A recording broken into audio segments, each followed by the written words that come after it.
Did you think about any of the questions I gave you? I did, and I think I'm gonna leave. Like I did, definitely thought about two for sure, and then I'm gonna let my brain think up the rest as we get to the last three because Yeah, I want those to be super genuine. gotcha. Well, I got the top five Elden Ring bosses. What do you got? I want to go 5 to 1 or 1 to 5. Yeah, go to 5 to 1. So I think five for me is Margit, just because he was the first real boss you got to in the game, and oh man, the delays and the attacks that he brought to you really kind of like I think it's when I call it's not really a tutorial boss, but like he's like the real actual challenge. Took me 70 minutes to kill him. Hmm. Uh and his attack delays were so hard to get past, and it was just like, hey, make sure you understand what this is because this is going to hit every other boss as you go down and through the game. So I'm going to kick your butt now, but if you learn what you're doing right here, you should be able to get through it. So he was really awesome. Number five. I think number four I have is Malekith. And I think Malekith strictly because he is one of the coolest designed characters, at least for me, lore wise and just like model wise. I didn't love the second phase of the fight. I thought first phase was super awesome while he was in Beast Clergyman. Um, the Yes. second phase of the fight, he was just a little, I don't know, a little too like roided up and just fast. But also his health was super low. So I think if they kind of like balanced the fight out a little better, he might be higher up on my list. Mm-hmm. But he was a good fight. Um, for number three, I have it as Godfrey. I think Godfrey is one of the. I'm sorry, Horaloo, Godfrey and Horaloo. I think he's one of the most like fair fights there is. He doesn't have a win now button, which I really enjoy because I hate the Millennia fight specifically because of that. Right. So when you're fighting him, he's actually like super respectful. He recognizes that you're strong. He's not just there to just kill you. He's just there. I mean, I don't know why he even wants to fight you, but it's a really really fair fight. His timing is really easy to get the hang of, and all you have to do is just practice it.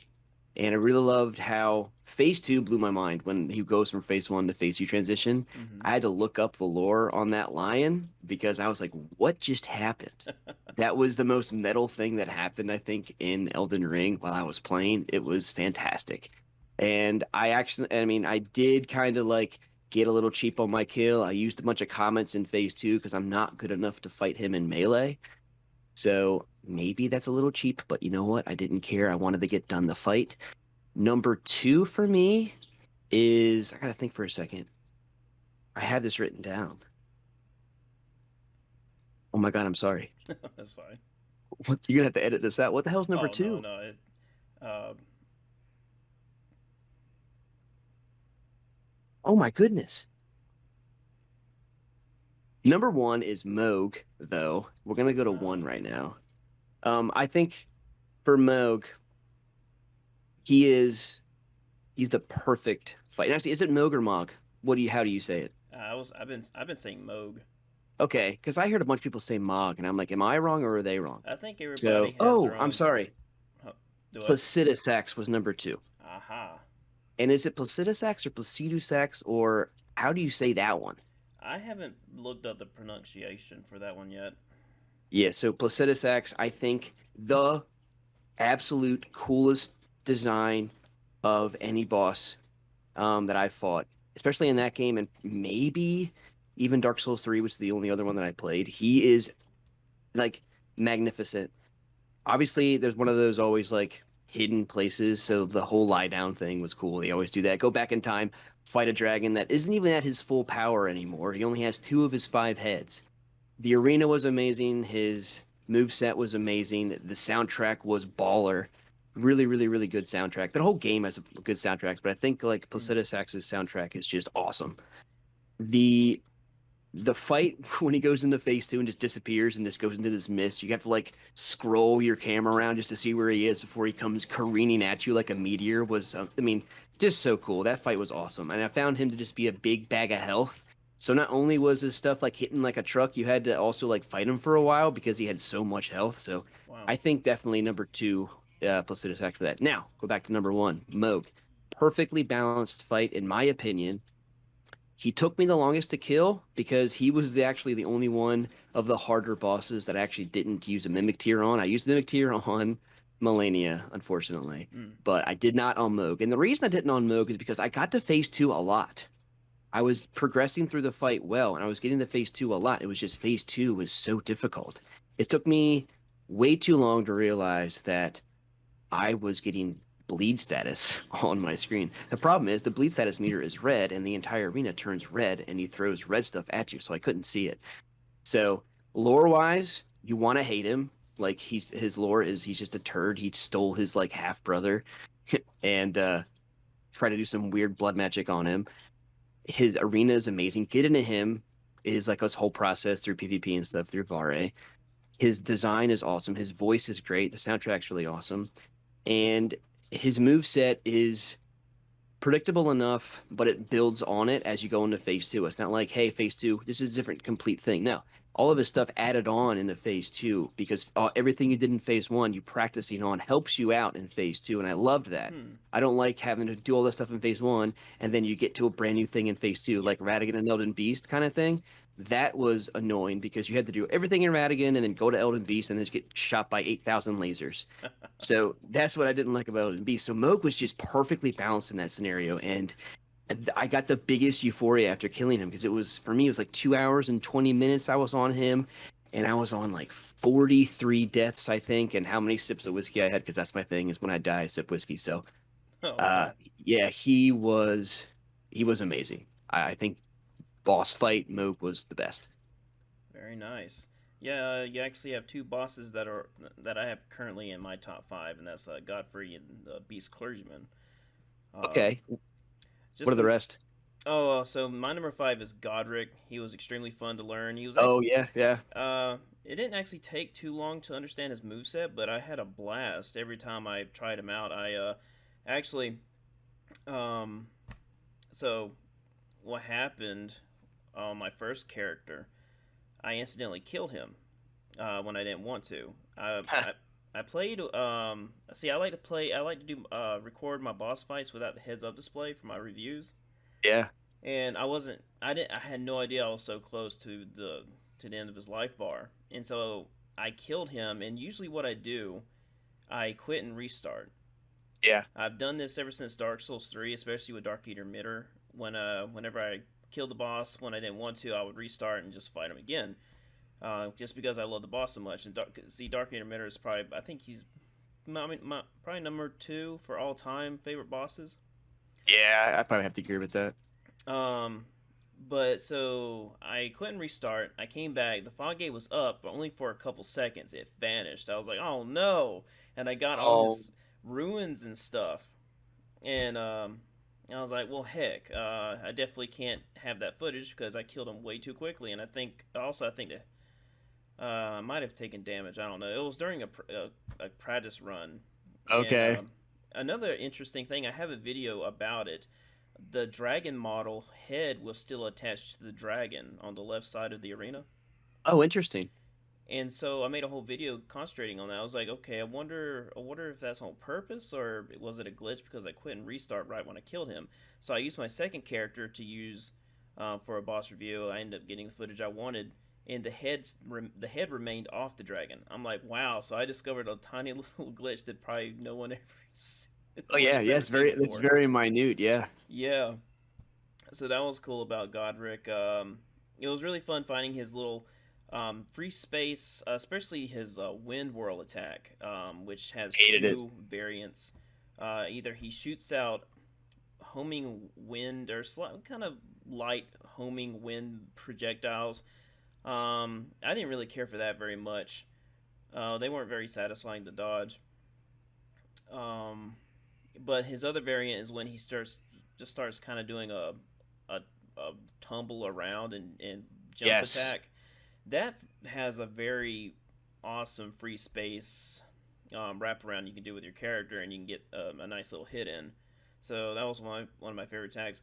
One big problem I had about him was his free range fire spread that he'll do. It wasn't in the boss review because it was funny because usually when I get the footage I want for a boss, my least favorite attack never occurs. It happens a lot, and so that fire spread isn't in the boss review. But the way I avoided it was when he was about to do it, I would just run up the steps, and Yeah. it just basically wasted time. Um, and so number four is the Draconic Tree Sentinel. This boss is fun every time I fight him. Yeah. I never get bored of him. He's basically the Nameless King, but on a horseback. And Oh yeah, I haven't thought about that before, but yeah, it's a good way to describe him. yeah, I never learned his parry windows though. They seemed a little off. I usually only parry if it visually makes sense, and for some reason with that fight, it just never really clicked. But I enjoy fighting him the other way, and so I didn't really want to use parrying when I didn't really have to, and dodging his attacks was already fun enough. Um, my one big complaint about him is that his lightning strikes are visually poor. I can't hardly tell where they're going to strike. Now, not to get confused with the lightning bolt, which I really like, which is like a double hit detection light. Yeah. Very similar to the Nameless King. He does the same thing, except the Tree Sentinel actually strikes twice, like very briefly, throws in another hitbox. Um, so that boss definitely encourages a lot of aggression, which is nice. A really good type of aggression too. It's not like the kind of boring aggression. If that makes any sense. Yeah, there's a little bit, yeah. So number three is I put down the Beast Clergyman. I felt that the Beast Clergyman was the most classic boss that I've fought in Elden Ring so far. When it comes, when I was fighting it, it reminded me of a Dark Souls boss. Not necessarily Dark Souls 3, but actually Dark Souls 1, really. And it's weird because I guess he kind of reminded me of the pacing of Manus Fought of the Abyss, but just slightly faster and doesn't have too many openings compared to Manus. I know you haven't played the first Dark Souls, so you don't know exactly what I'm Yeah, referring to. unfortunately, I'm a terrible person. Oh no, I mean you get to it whenever you can. But yeah, definitely Beast Clergyman. I didn't really care for Malekith. I thought he was kind of underwhelming. Um, I kind of killed him a little too fast for my boss review, but near the end, it's just one of those boss fights where I'm like, I'm just exhausted from, you know, perfecting Beast Clergyman, and now I'm gotta fight another boss 2 times in a row, and I'm like, I don't really. It's like I don't really care at this point. I just want to get it over with. Yeah, no, I feel you on that. And my number two is Godfrey. Yeah, Just an excellent fight. Just it's good. he would be my number one. Um, but I'll explain that in a moment. Godfrey, I feel like he's telegraphed extremely well. Dodging his attacks are also very satisfying. I had no problem practicing him. I was on him for probably a few months, just trying to get every single thing down about him. And Horlu is also extremely fantastic. Finding the dodge timings for his stomp attacks and getting in strikes in between the stomps was incredibly satisfying. And also his lunge, it was really cool. Just I think my biggest problem is that I wish there were more openings for bigger attacks, like the fissure attack. I wish that had an opening because it feels like I go through a lot just to avoid it, and then it doesn't reward you, at all. You don't have any time to go in for an attack because he just immediately goes back into his regular state. Yeah, I would guess the way that you play the game, there's probably a nice ebb and flow with Godfrey specifically, just because of how he fights in phase two. Mm-hmm. Obviously, except for the fissure, because you have to run away from him or just get destroyed. Yeah. But otherwise, yeah, that sounds like a good way to do it. Like the openings are very small, so you can't like you hit a bunch of L2s. Mm-hmm. But yeah, I don't know if I'd ever be able to be as good as you to do that, but I could definitely try it. It'd probably be more fun. I just practice at it, man. Just spend one evening just kind of just dogging it out, and you may or may not get it. Heck, it took me months to finally get it down. I mean, I just had to get comfortable with him.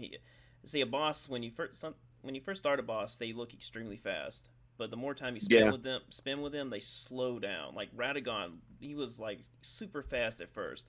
Now he runs like molasses. Oh, Radigan. And I eventually switched over to parrying Radagon, which makes the fight extremely better, and much more, and also a lot faster. I don't know. Maybe it's because I'm enjoying the fight a lot more. Because dodging his attacks are really boring. I had to change something up because I have probably defeated Radagon 50 times just getting to the Elden Beast. So you got to imagine how boring he gets at some point. Yep. Hammer gold, hammer gold, hammer gold. Yeah. And sometimes I'm wondering. I'm like, man, I wonder if it would have been better if we had Godfrey, Horlu, and then Radagon, like a 3-stage fight. I wonder if that would have been better than what they have right now. Yeah, Elden Beast shouldn't be there. Yeah, man, I was just practicing the Elden Beast earlier, and the Elden Stars attack is it is so problematic. It is absolutely terrible. I'll mention in a moment about the poll I had on Reddit and Facebook. But anyway, my number one is Fire Giant, actually. Oh, Fire Giant. Oh, Yes, interesting. Okay. yes. I do have. There are some problems with it, but it reminds me of just a classic boss in general, like from Castlevania. And it really, when I was fighting the Fire Giant, I felt like a kid again. And it was kind of a love hate situation because at first I'm like, oh man, this fight's terrible. I can't see what's going on. He's moving around. And then once I spent more time with him, I'm like, you know what? This fight is actually very satisfying and fascinating to me. Um, his second It, phase just one of the most memorable moments I've ever had in the From Software games. oh Where my, the cut scene. that and just the second phase where he's got the giant Yeah. eyeball in his chest. Yes, it was. Yeah, it was. That was a fantastic transition. I think one of the best. But I will ask, were you on torrent at all during this fight? Yeah, I was. I did that to Oh, close okay. distance. Okay. Um, Yeah. I used Torrent for in my boss review. I used him to jump off and do a little jump attack, but that was it. Okay. I don't like the. In my opinion, the combat for Torrent is absolutely horrific. Oh, it's not good. I've actually had people try to defend it. I didn't know if you No, would defend it or not. That's why I was I kind of wouldn't light on it. defend I wouldn't defend the combat. It's very clunky and not easily done, and it Yeah. kind of like takes away from classic fighting like that as far as from software games go. But it's very good to close the gap, which is all you need to have an Elden Beast fight to make it a little less crappy. Yeah. You know. Um. You know, I don't think I've even tried fighting a boss of Torrent because I just had no interest in it at all. It just wasn't satisfying.